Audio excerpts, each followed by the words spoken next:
নমস্কার, অমৃত সুরলহরীতে সবাইকে স্বাগত জানাই। আমি সুপ্রিয়া। আজ আপনাদেরকে শোনাবো ঠাকুর শ্রীরামকৃষ্ণের কথা। ঠাকুর শ্রীরামকৃষ্ণের গুণোধ্যান আমাদের ধারাবাহিকভাবে চলছে। আজ আমরা ঠাকুরের যে দুটি গুণের ধ্যান করব, সেই দুটি গুণের ধ্যান করলে আমরা কি পাব সেটি জানব, এবং সেই দুটি গুণের ধ্যান আমরা কোন কোন চিত্রের ওপরে করব। চলুন তাহলে শুরু করি ঠাকুরের এই অনন্ত গুণের ধ্যান। সত্যি আমি গত কয়েকদিন ধরে পাঠ করছি, ভীষণ ভালো লাগছে। পূজনীয় স্বামী চেতনানন্দজি মহারাজ এত অসাধারণ উপায় বলে দিয়েছেন ধ্যানের, সত্যি খুব ভালো লাগছে। চলুন আমরা তাহলে শুরু করি। ঠাকুরের দুটি গুণ হলো শ্রদ্ধা ও বিশ্বাস। শ্রদ্ধা দৃঢ় হলে বিশ্বাসে পরিণত হয়, যেমন ভালোবাসা গাঢ় হলে প্রেম হয়। শ্রদ্ধা বলতে বোঝায় সাদর, সম্মান, ভক্তি, আস্থা, বিশ্বাস, নিষ্ঠা, স্পৃহা, রুচি। শ্রদ্ধা মানুষের পরম সম্পদ। গীতায় আছে পুরুষ শ্রদ্ধাময়। যে পুরুষ যেমন শ্রদ্ধাযুক্ত সে সেইরূপই হয়ে থাকে। আমাদের সকল শাস্ত্রেই এই শ্রদ্ধা বিশ্বাসে জয়গান করা হয়েছে। এদের গুরুত্ব কেবলমাত্র আধ্যাত্ম ক্ষেত্রে নয়, পরন্তু ব্যক্তিগত, পারিবারিক ও সামাজিক জীবনেও এর প্রয়োজন অনস্বীকার্য। অর্থাৎ কিনা আমাদের যদি পরিবারে একে অপরের প্রতি বিশ্বাস না থাকে, শ্রদ্ধা না থাকে, তাহলে সে পরিবার ভেঙে যায়। সমাজেও বিভিন্ন মানুষের মধ্যে যদি শ্রদ্ধা বিশ্বাস না থাকে, তাহলে সে সমাজ ধ্বংস হয়ে যায়। তো সেজন্যই মহারাজ বলছেন এই শ্রদ্ধা এবং বিশ্বাসটা থাকা খুব জরুরি। কিন্তু এই শ্রদ্ধা বিশ্বাস আমরা অর্জন করব কিভাবে? তার জন্য আমরা যারা ঠাকুর শ্রীরামকৃষ্ণের অনুরাগী, যারা আমরা ঠাকুরকে ভালোবাসি, ঠাকুরের বিভিন্ন শ্রদ্ধার চিত্র ধ্যান করতে হবে, বিশ্বাসের চিত্র আমাদেরকে ধ্যান করতে হবে। মহারাজ বলছেন বেদান্তে আছে গুরু ও বেদান্ত শাস্ত্রে বাক্যে বিশ্বাস করার নাম শ্রদ্ধা। গুরুকে বিশ্বাস করতে হবে এবং শাস্ত্রে বিশ্বাস করতে হবে। ভক্তিশাস্ত্রে আছে আদেও শ্রদ্ধা তত সঙ্গ ইত্যাদি। পরমা প্রেম ভক্তির 9টি ধাপের প্রথম ধাপ হল শ্রদ্ধা। যোগশাস্ত্রে রয়েছে মুমুক্ষ যোগীর চাই শ্রদ্ধা, বীর্য, স্মৃতি, সমাধি, অর্থাৎ চিত্রের একাগ্রতা, প্রজ্ঞা বা বিবেক। শ্রদ্ধাবানেরই জ্ঞান লাভ হয়। শ্রদ্ধা বিশ্বাসীন ব্যক্তির ধর্মজীবন সম্ভব হয়। কেউ যদি শ্রদ্ধা করতে পারে কাউকে, কেউ যদি বিশ্বাস করতে পারে, তবেই তার জ্ঞান লাভ হয়, তবেই সে বিশ্বাস করতে পারে এবং তবেই তার জ্ঞান লাভ হয়। মানে সেই পারে একমাত্র ঈশ্বরের কাছাকাছি পৌঁছতে। আর যদি শ্রদ্ধা না থাকে, ঈশ্বরের প্রতি বিশ্বাস না থাকে, মানুষের প্রতি বিশ্বাস না থাকে, নিজের প্রতি না থাকে, তাহলে তার পক্ষে সম্ভব নয়। শ্রীরামকৃষ্ণের জীবনে সাধনকালে ও পরে গুরুরূপে এই দুটি গুণ বিশেষভাবে প্রকটিত হয়েছিল। তিনি তন্ত্র, বেদান্ত ও বিভিন্ন সাধনায় দ্রুত সিদ্ধি লাভ করেছিলেন এই শ্রদ্ধা ও বিশ্বাসের সহায়তায়। সত্যিই বিস্ময় জাগে ঠাকুর বিষ্ণুক্রান্তার 64টি সাধনে কিভাবে অল্পকালের মধ্যে সিদ্ধি লাভ করলেন, আর 3 দিনের মধ্যে নির্বিকল্প সমাধি। ঠাকুর কত রকমের সাধন করেছেন তা ভাবতে গেলে বিস্ময় জাগে। একজন সাধু উত্তরকাশীতে তপস্যায় যাওয়ার আগে শ্রী শ্রী মায়ের এক শিষ্যের কাছে উপদেশ চান। ওই বৃদ্ধ তপস্বী সাধু তাকে বলেন, দেখো, তপস্যায় যাওয়ার আগে লীলা প্রসঙ্গের সাধক ভাবটা পড়ো। দেখবে ঠাকুরের শ্রদ্ধা, বিশ্বাস ও আন্তরিকতা কিভাবে তাকে সাধনায় দ্রুত সিদ্ধি এনে দিয়েছিল। ঠাকুরের তপস্যাটা আগে ভালোভাবে ধ্যান করো, তারপর উত্তর কাশীতে যেও। অসাধারণ কথা। তীর্থে যাওয়ার আগে ঠাকুরের বা সাধক জীবনে সাধনা করে ঈশ্বর লাভ করবার ইচ্ছা প্রকাশ করব, তার আগে আমাকে জানতে হবে ঠাকুরের এই সাধনার কথা, ঠাকুরের শ্রদ্ধা, বিশ্বাস, আন্তরিকতার কথা জানতে হবে, তার এই তপস্যার ধ্যান করতে হবে আমাদেরকে। মহারাজ বলছেন, আমাদের সামনে ঠাকুরের তপপ্লুত জীবন জলজল করছে। তার শ্রদ্ধা বিশ্বাসে মোহিত হয়ে গুরু ভৈরবী ব্রাহ্মণী বেলতলায় পঞ্চমুণ্ডির আসন তৈরি করলেন।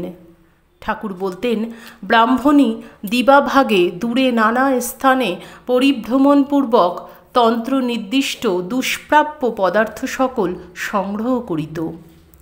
রাত্রিকালে বিল্লমূলে বা পঞ্চবটীতলে সমস্ত উদ্যোগ করিয়া আমাকে আহ্বান করিত এবং ওই সকল পদার্থের সহায়ে শ্রী শ্রী জগদম্বার পূজা যথাবিধি সম্পন্ন করাইয়া জপ ধ্যানে নিমগ্ন হইতে বলিত। কিন্তু পূজান্তে জপ প্রায় করিতে পারিতাম না। মন এতদূর তন্ময় হইয়া পড়িত যে মালা ফিরাইতে যাইয়া সমাধিস্থ হইতাম এবং ওই ক্রিয়ার শাস্ত্র নির্দিষ্ট ফল যথাযথ প্রত্যক্ষ করিতাম। এটাই শ্রদ্ধা বিশ্বাসের ফল। বেদান্ত মতে সাধনকালে তোতাপুরী ঠাকুরকে উত্তম অধিকারী জেনে তাকে সন্ন্যাস ব্রতে দীক্ষিত করেন। তোতা নিজেই ঠাকুরের জন্য বিরজা হোমের সব জিনিসপত্র জোগাড় করে ব্রাহ্ম মুহূর্তে মন্ত্র উচ্চারণ করে হোমাগ্নিতে আহুতির দ্বারা সন্ন্যাস দিলেন। ঠাকুর 3 দিনের মধ্যেই নির্বিকল্প সমাধি লাভ করলেন।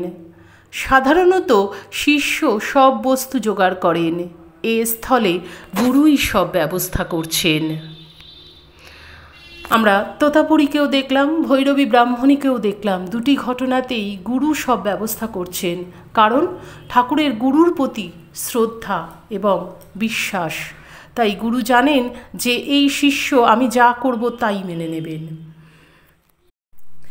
এতে বোঝা যায় ঠাকুর কী রকম শ্রদ্ধা সম্পন্ন শিষ্য ছিলেন। এসব চিত্র আমাদের ধ্যানের বিষয়। নির্জনে গোপনে ঠাকুর এসব সাধন করেছেন, সাইনবোর্ড মেরে বা ঢাক পিটিয়ে নয়। অমানিশায় এসব সাধনের কথা দক্ষিণেশ্বর মন্দিরের কর্মচারীরাও জানতে পারত না। ধ্যানকালে আমাদের চোখের সামনে ভেসে আসে ইষ্টের ছবি বা কোনো মূর্তি বা স্থানের ছবি। ঠাকুর তাঁর নিজের বিশ্বাসের 2টি ছবি এভাবে বর্ণনা করেছেন। ঠাকুর বলছেন, ওহ, আমার কি অবস্থায় ছিল। একদিন ঘাস বনেতে কি কামড়েছে, তা ভয় হলো। যদি সাপে কামড়ে থাকে তখন কি করি? শুনেছিলাম আবার যদি কামড়ায় তাহলে বিষ তুলে লয়। অমনি সেইখানে বসে গর্ত খুঁজতে লাগলুম যাতে আবার কামড়ায়। ওই রকম করছি। একজন বললে, কি করছেন? সব শুনে সে বললে, ঠিক ওইখানে কামড়ানো চাই যেখানটিতে আগে কামড়েছে। তখন উঠে আসি। বোধহয় বিছে টিছে কামড়েছিল। আর একদিন রামলালের কাছে শুনেছিলুম শরতের হিম ভালো। আমি কলকাতা থেকে গাড়ি করে আসবার সময় গলা বাড়িয়ে এলুম যাতে সব হিমটুকু লাগে। তারপর অসুখ। কথামৃতের পাতায় আমরা পড়ি ঠাকুরের শ্রদ্ধা বিশ্বাসের উপর বহু গল্প, যা ভক্তদের কাছে ধ্যানের বস্তু। যেমন রাম নাম লেখা পড়ে অবিশ্বাসী মানুষটি জলে ডুবল, আর গোয়ালিনী রাম নাম করে নদীর উপর দিয়ে হেঁটে গেল।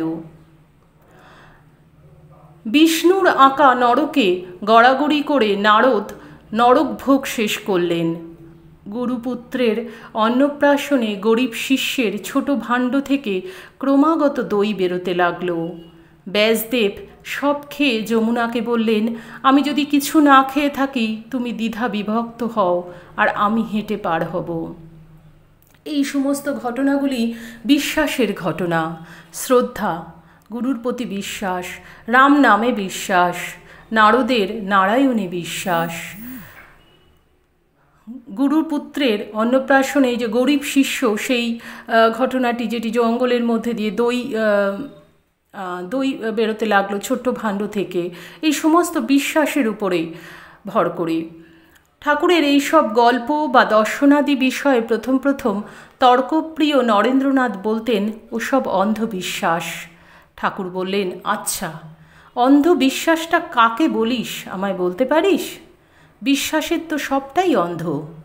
বিশ্বাসের আবার চক্ষু কি? হয় বল বিশ্বাস আর নয় বল জ্ঞান। তা নয়, বিশ্বাসের ভিতর আবার কতকগুলি অন্ধ আর কতকগুলি চোখ আছে। এ আবার কী রকম? ঠাকুরের এই যুক্তিপূর্ণ কথায় স্বামীজির মুখ থেকে আর কোনো দিন অন্ধবিশ্বাস শব্দটি বেরোয়নি। তো ঠাকুরের এই সমস্ত বিষয়ের, এই শ্রদ্ধা বিশ্বাসের বিভিন্ন ঘটনার ধ্যান করলে আমাদের মধ্যেও একটু হলেও শ্রদ্ধা বিশ্বাস আমরা অর্জন করতে পারবো। আমাদের চেষ্টা করতে হবে এই স্মরণ মনন থেকে। আমাদের শুধু স্মরণ মনন নয়, এই স্মরণ মনন থেকে আমাদেরকে শিখতে হবে গুরুর প্রতি অবিচল বিশ্বাস, ঈশ্বরে অবিচল বিশ্বাস, কারো বাক্যে অবিচল বিশ্বাস। বিশ্বাস করব, তারপরে যদি ঠকি সেটা তার ব্যাপার, সেটা তো আমার কোনো ব্যাপার নয়। এই যে রামলাল দাদা বলেছিলেন, ঠাকুর সেটা করলেন, তারপরে তার অসুখ হলো। এই যে সরলতা, ঠাকুরের গতকাল আমরা শুনলাম সরলতা, এই সরলতা, বিশ্বাস, ব্যাকুলতা, এগুলোর দ্বারাই কিন্তু ঈশ্বরকে পাওয়া সম্ভব। এগুলোর দ্বারাই সেটা আমরা পেতে পারি। আশা করি আমাদের আজকের এই আলোচনা আপনাদের ভালো লাগলে প্রতিদিনের মতন লাইক, কমেন্ট, শেয়ার করবেন। যারা আমাদের চ্যানেলটি সাবস্ক্রাইব করেছেন তাদেরকে অসংখ্য ধন্যবাদ। যারা আমাদের চ্যানেলের নতুন বন্ধু তাদের কাছে অনুরোধ রইল চ্যানেলটি সাবস্ক্রাইব করে পাশের বেল আইকনটি ক্লিক করে রাখুন। আরেকটি কথা, আমাদের এই চ্যানেলের ডেসক্রিপশন বক্সে আমি প্রতিদিনই লিঙ্কটা দিচ্ছি, প্রায় দিনই, আমাদের নতুন চ্যানেল জিকে মেল এসপি। এই জিকে মেল এসপিতে আপনারা নানা ধরনের জিকে কোশ্চেন পাবেন, নানা ধরনের জিকের উত্তর পাবেন, জেনারেল নলেজ পাবেন, যেগুলো ছোটদের জন্য এবং বড়দের জন্য প্রত্যেকের জন্য প্রয়োজনীয়।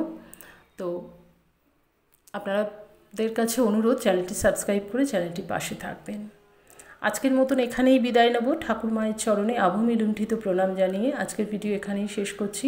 ঠাকুর মায়ের কৃপা আপনারা সকলে খুব ভালো থাকুন, সুস্থ থাকুন, সকলের মঙ্গল হোক, সকলের ভালো হোক।